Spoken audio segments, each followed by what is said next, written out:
All right, you miserable accursed, we're back with day 2 of our election coverage, daily featuring curse of politics throughout this election campaign. With me, of course, Kory Teneycke, Scott Reid, Jordan Leichnitz, and for the duration of the campaign, NTV, Nick Taylor-Vasey. Nick, how are you today? Pretty good. No Good. serenading this morning, though. I really enjoyed you singing to me yesterday. No serenading, but I note that you've got a king-sized bed. This is actually 2 beds. I've strategically positioned myself to make it seem like I'm living in luxury. But in fairness, the Crown Plaza in Kitchener, Ontario was actually quite a nice hotel. 3.5 stars, I think I would say. Excellent. Yeah. Excellent.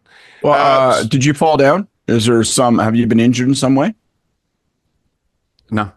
You can't get up and make your bed? God damn it. This is a professional podcast. My mother could be watching. You've spoiled my plans. My plan was throughout the week to slowly have the bed less and less made until eventually on Friday there were no sheets left, and then Scott surely would have fun with that. But I guess the joke's over. I think Nick's going to end up broadcasting from the bed at this point. Yeah, I think that may be the plan. Nick, how was Windsor? What'd you learn?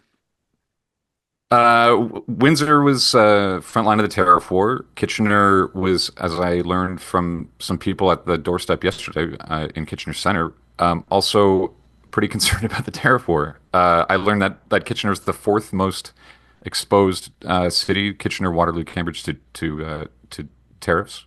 This is according to the Canadian Chamber of Commerce, and that was reflected in some voters I talked to in neighborhoods here.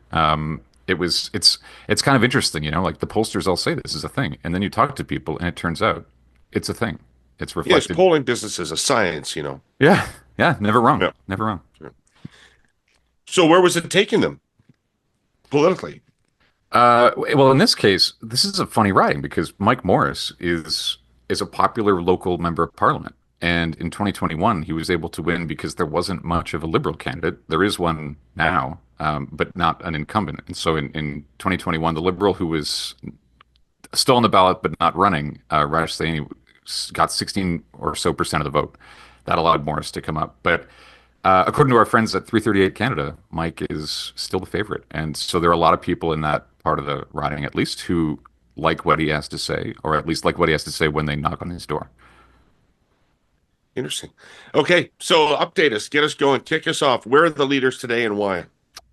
Carney's in Nova Scotia, presumably because it's not too far from Newfoundland and Labrador. In a very Carney way, methodically working his way across the country. Yeah, and he's in Halifax and Dartmouth. He's visiting several factories today and facilities, according to his itinerary, and then he's finishing up in King's Hands, which you may know as the routing that belongs to Cody Blois a few weeks ago looked quite conservative. And these days, newly minted Agriculture Minister Cody, I think, is feeling a lot better. But Carney's paying him a visit anyway. I turned King's Hands Liberal. Did you? I wonder if Scott Bryson had a thing to do with it. Well, I recruited him to the Liberal Party, so that was my contribution. Scott Bryson turned it into a Scott Bryson riding, and then I turned Scott Bryson into a Liberal, and then he turned it into a Liberal riding. That's the trajectory. There you go. Next David. up, David is AI-generated youth, always claiming credit. I wish there was a Polyev segue today. I wish there was a neat segue to Polyev, but he's in GTA. He's in Vaughan this morning. A couple of ridings there that I think are worth watching, and then he's heading to Hamilton down the highway for a 6:30 p.m. rally, which I will be at. So you make fun of me because you said, "Oh, you don't go where the news is." I am today. Got lucky on day 2. Now, will you carry one of those fedoras with a big press card in it when you're at the Conservative rally tonight, so that they can all pass you around and take a bite? Yeah. Good call. And then Jagmeet Singh is also in Toronto. He's downtown, but then he is also. That's if he chooses to get out of bed this morning. Oh, come on. How many days left in the campaign? He's going to bring the fight to Hamilton. What's Bringing the count? fight. Nick, how many days left in the campaign? 34. 34. Oh, all right. Good news, Jordan. 35 days till the NDP gets a new fucking leader. So he also, though, after he's he's finished in Toronto, he is also heading on his branded bus down to Hamilton, and he's going to open a campaign office in Hamilton Mountain.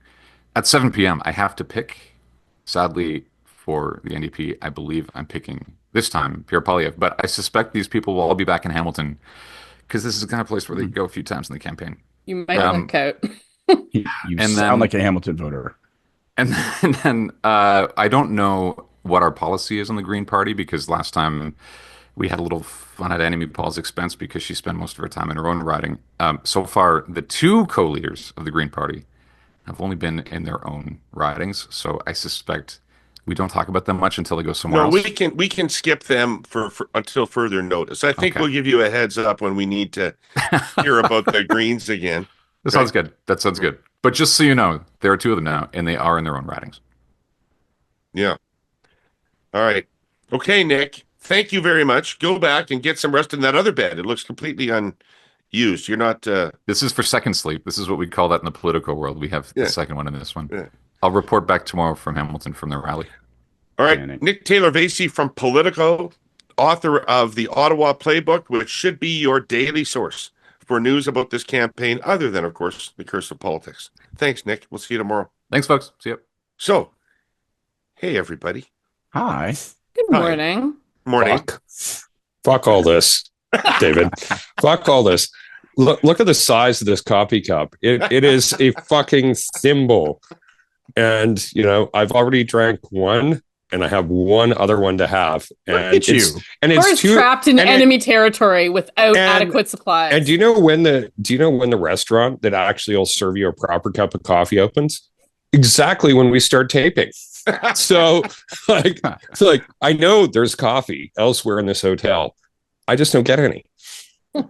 Kory, it's 6:30 in the morning. Why are you dressed like Daniel Day-Lewis in Phantom Thread? Like, Because I have to, lucky me, go from this to a fucking breakfast meeting. Like my day, it does not normally start at 5:30, which is when I got up this morning and just stomped around. Like poor Nicole, she's I'm going to be divorced by this campaign because I'll have gotten her up every morning and being so fucking grumpy, which is what I am right now. Hopefully I'll be in a place where I can actually have normal sized cups of coffee to lighten the load, but not here because I'm in in the United States of fucking crazy right now. And anyway, there you go. It's all my grumping. I'm gonna you should do tone what, down the harumphing now for the rest of the podcast. I promise. you should do what other salesmen and cheating husbands do, and that is travel without your wife. Yeah, I think that'd make it worse. and Possibly. deprive Kory of the best side of his personality? I think not. Right. I would have thought the Boots Not Suits party guy would have a thermos. Yeah, if I was at the farm in Saskatchewan, I would have many to choose from. But it didn't make the cut on my carry-on to Washington. You'll be shocked to hear. You'll be Sorry. shocked to hear. It's not- All right, let's get some polling out of the way very quickly. Mhm. We do okay. We have Polara's last week's baseline. That is the baseline we will be tracking against. And we will have our first tracking data tomorrow.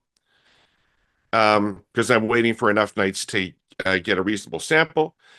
So as of March 19th, Polara said it was Liberals 40, Conservatives 36, NDP 12, BQ 6, Greens 3, other 3. Big Liberal lead in the Atlantic, big Liberal lead in Quebec, 5-point Liberal lead in Ontario, 13-point Liberal lead in Mansask, 23-point Conservative lead. Did I say Liberal lead? I mean Conservative lead in Mansask, 23-point Conservative lead in Alberta, and a 5-point Liberal lead in British Columbia. In all those circumstances with the NDP in the 10 to 15 percentage point range. And Polara says the Liberals are now polling 7 points higher than their support in the 2021 election, with their support up 4 points from 2021 levels in Quebec and Ontario, and up by double digits in Atlantic Canada and Western Canada. These Liberal gains have come largely from the NDP, whose support is down 6 points from 2021 levels, including a 12-point drop in British Columbia, where the NDP hold half their seats. So we know from other polling, like some remarkable numbers out of Angus Reid yesterday, that The numbers have continued to move in the Liberals' favor generally in the past week, so we'll be interested to see what the Pollara data comes up with tomorrow. Today's polling was brought to you by Enbridge Gas, reliable, affordable natural gas to heat your homes and power our economy. Do either of you know where Reid went while I was doing that? I don't know. Things got dark and he wandered off the screen. I texted him. He's getting me a coffee and flying it to fucking Washington. Jordan, let's just spend a minute on this. I don't mean for us to dwell on it, but given what we're seeing in the NDP numbers, how are they going to be? What do you think they're going to be doing to reach? How does it affect their campaign?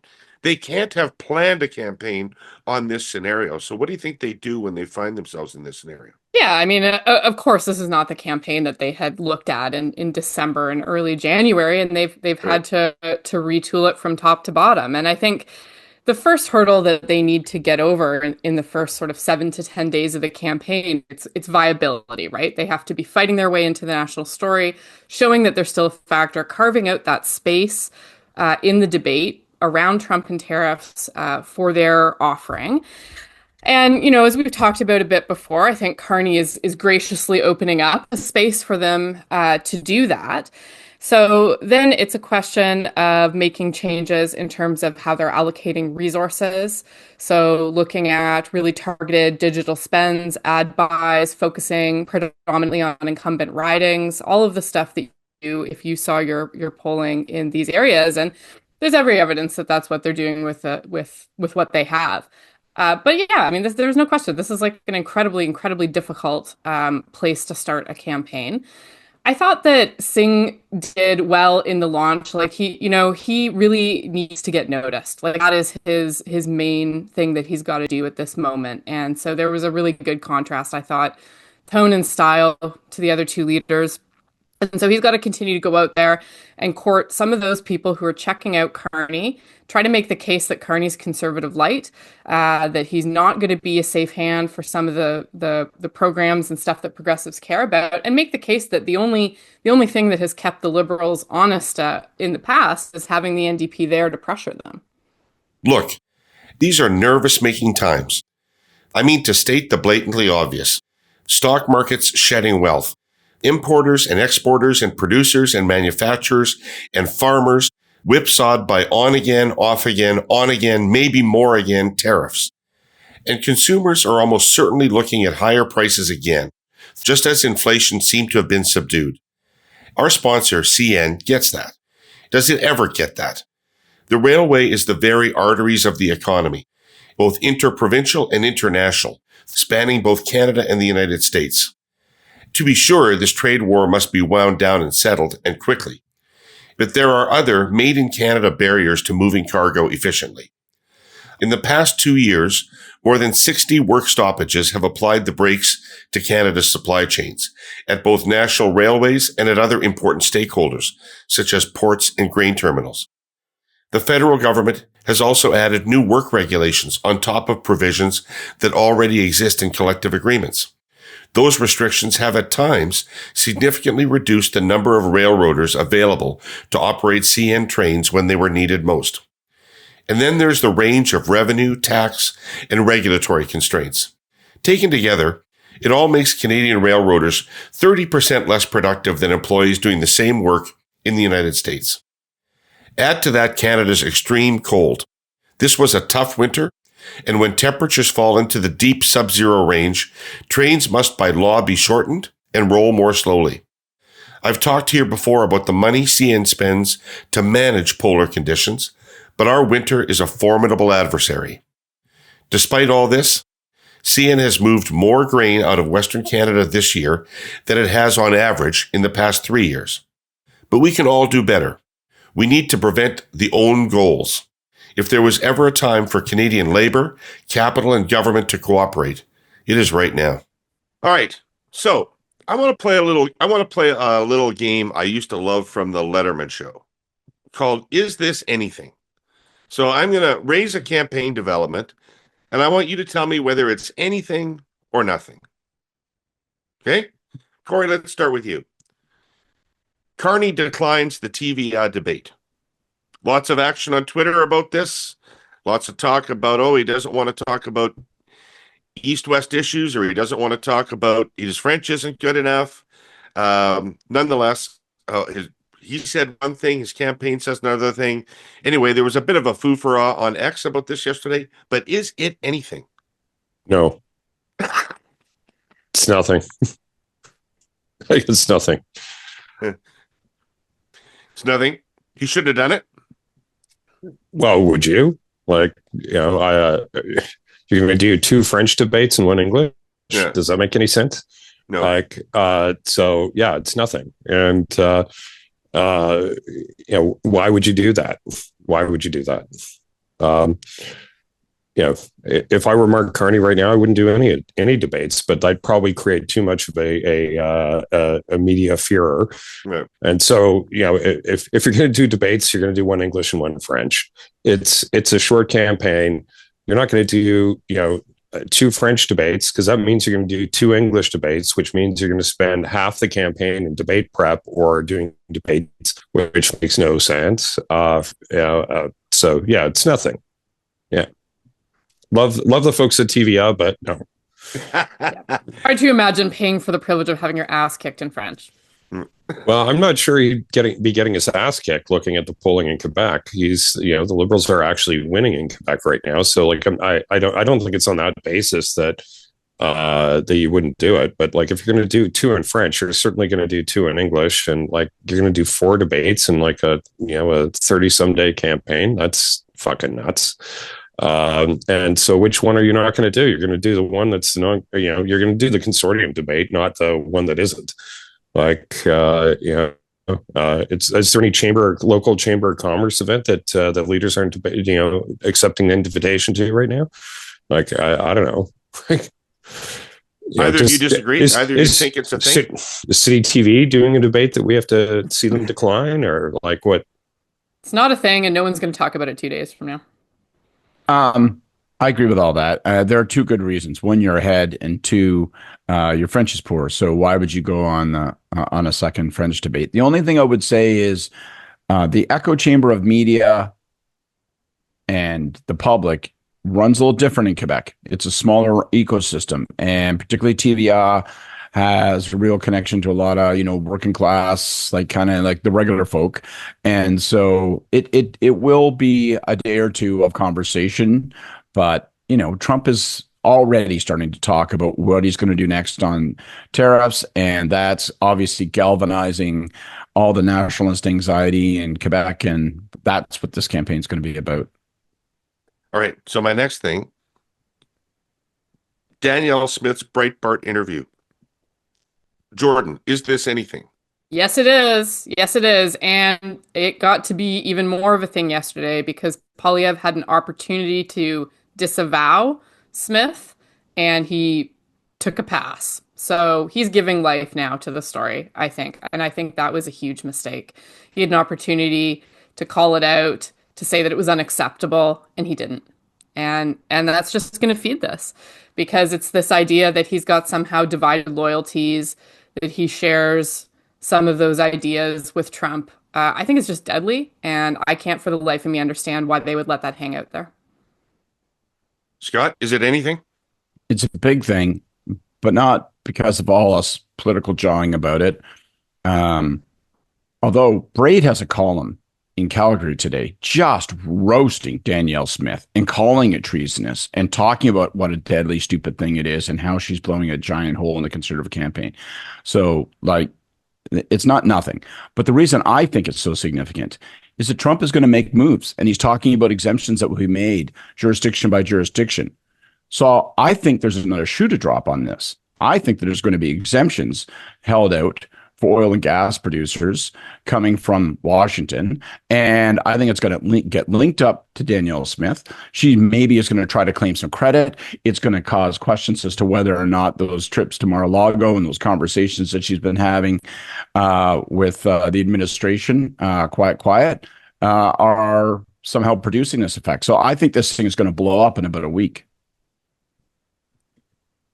Kory, interesting that Scott would take it that way because, to my ear, the more damaging part of that conversation is getting less coverage than the stuff about her asking Trump to delay for the Canadian election. If I was running the Liberal campaign, and I think the Liberals probably will do this, the part where she says, you'll like Poilievre, he's in sync with you, that's the deadly part, because the polling indicates that people already sense that. And so to have it confirmed by her is pretty fucking... And to me, I mean, you're the person that understood the Trump dynamic better than anybody in the provincial election.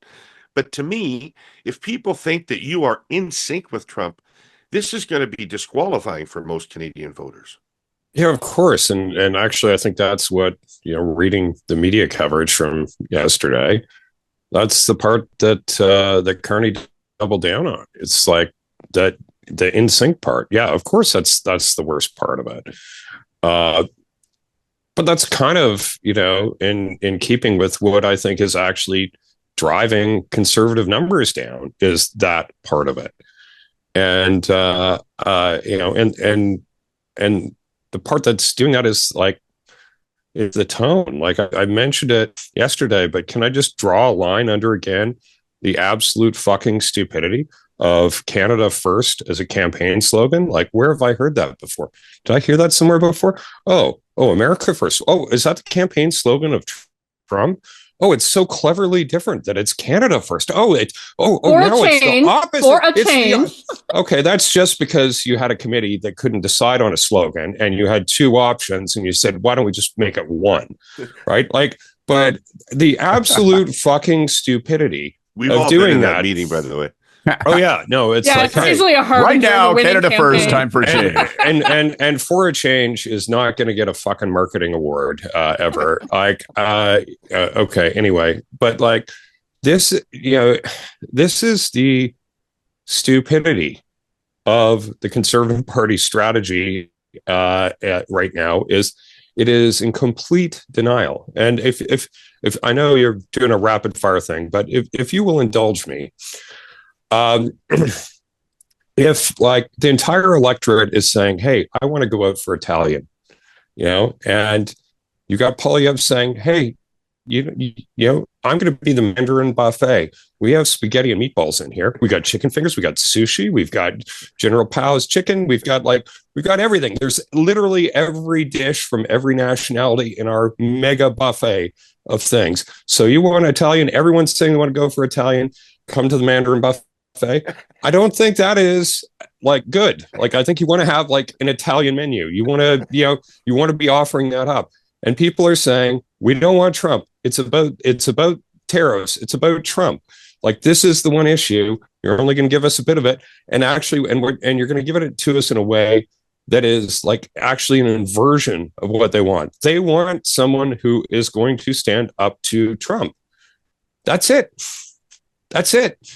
And so, the notion that you're going to offer, 27 other things other than that, and insofar as you're talking about it, you're using the lexicon of Trump. It is so fucking stupid. Hear you. Oh, why don't you just bring it home, Kory? Yeah, right. I think there's anything left to bring home, guys.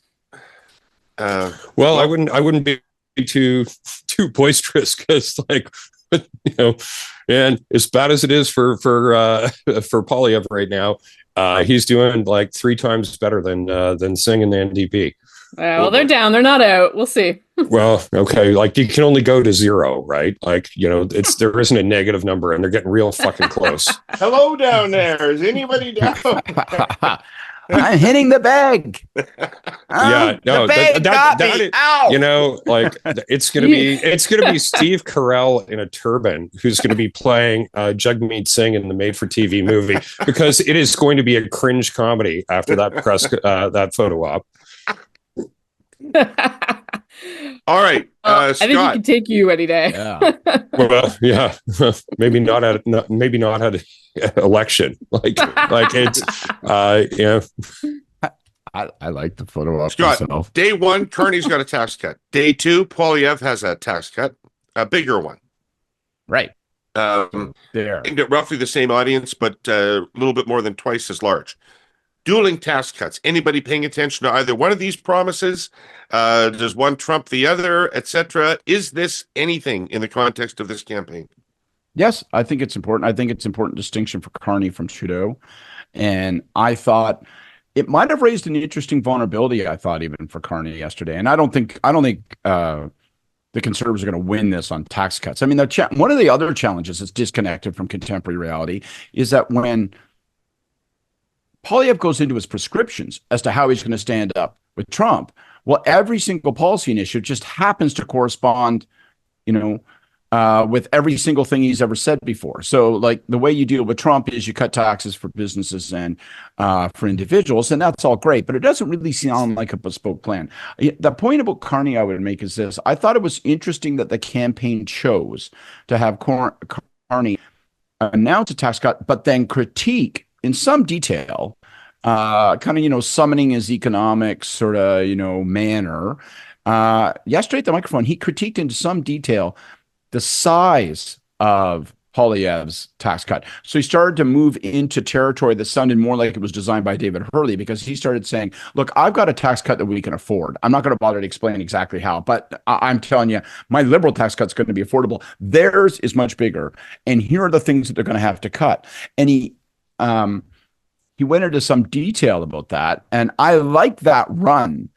But some of his ability to make that argument feels to me like it is undermined by his tax cut, because it does beg the question, well, hang on a second, how different are you guys in terms of what you're saying here? And if the funding of his tax cut is a problem, how are you going to fund your tax cut? Is it just that you're going to invest more and spend less? And what the fuck does that fortune cookie slogan mean anyway, right? So I do think it's going to be interesting to see whether they can thread that needle. You're overthinking it massively. It doesn't fucking matter. No one is paying attention to tax cuts in this campaign. It is not moving a single fucking vote. Like, it is irrelevant. And it can't, like, we have seen, and like, I appreciate the polling numbers and stuff. I'll tell you what, when somebody does a proper poll of Ontario and you see what the numbers actually are in this, in the province, there's been a lot of movement. There's been 35 points of movement in like 6 weeks, and it ain't on tax cuts, buddy. This is just so not what's going on. It's so not what's going on. I don't think anybody, most voters will have not even seen it. They're going to hear about it once. It doesn't matter. Yes, policy matters at the end of the day. It's, our tax rates are too high. Business tax should come down. We should become more competitive. Yes, all of that from a policy basis, sure. But from, a politics basis, is like the size of one's tax cut, or whether you're doing one or not, have anything to do with the movement we've seen in the polls? Of course it hasn't. It's it's just I buy that, but I also think for Carney, it serves a unique purpose, and it further distinguishes him from Trudeau. Well, one of the secrets for Carney is he's not Trudeau, he's not Trump, but he's not Poilievre. And that's a good place to be. Is that true, or is this true?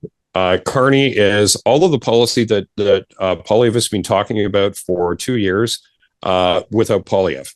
Ding, ding. Yeah. And that's exactly it. And I love it when the Conservatives complain about that. Interesting choices. But he made some interesting choices yesterday in that announcement. When Trudeau did a middle-class tax cut, they phased it out at higher income levels. He chose not to yesterday. They are really bidding in the same pool as the Conservatives for that. And I agree with Kory in the sense that nobody is making their voting decision on that. I think voters will hear that they each have a tax cut, and that's that, and they'll move on. But I thought that the fact that they aren't even bothering to pretend to make their tax policy progressive anymore was an interesting development. And I listened into the Q&A, and there is the hint of something that could be a problem for Carney in there. There's a bit of an arrogance on some of this stuff. So he was pressed about how this is going to work. And at a certain point, the response was, trust me, I've been in the center of things. And I know that He's also talked a lot about how he feels called by this moment to serve, and that's all well and good. But there's a pretty fine line between, look at all the fancy shit I gave up to save you people. And I think he has to be very careful. He has to be very careful about where that tone goes. I agree 100%. I agree 100%. I did the one line in his launch speech at Rito Hall that I did not like was, "This country's given me a great deal, and I want to give it back." It's such a cliche and they're putting it in line. ads. Noblesse oblige. But I will say this: God bless the guy for someone who's having to pick it up on the job. If I had turned 35 points around in Ontario, there wouldn't be a slight hint of arrogance about me. I'd be walking around in tank top, kissing my biceps and saying, "Suck it, loser." It's okay. That's why you stay on the other side of the back. Well, that's why you stay at the back, Scott. That's remarkably self-aware, Scott. Remarkably self-aware. Stunningly self-aware. All right. Blessing or curse?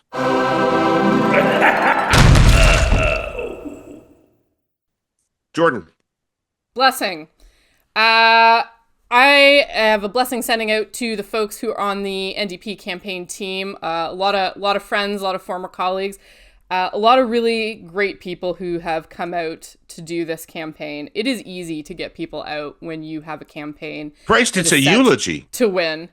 Not a blessing or a curse, it's a eulogy. No.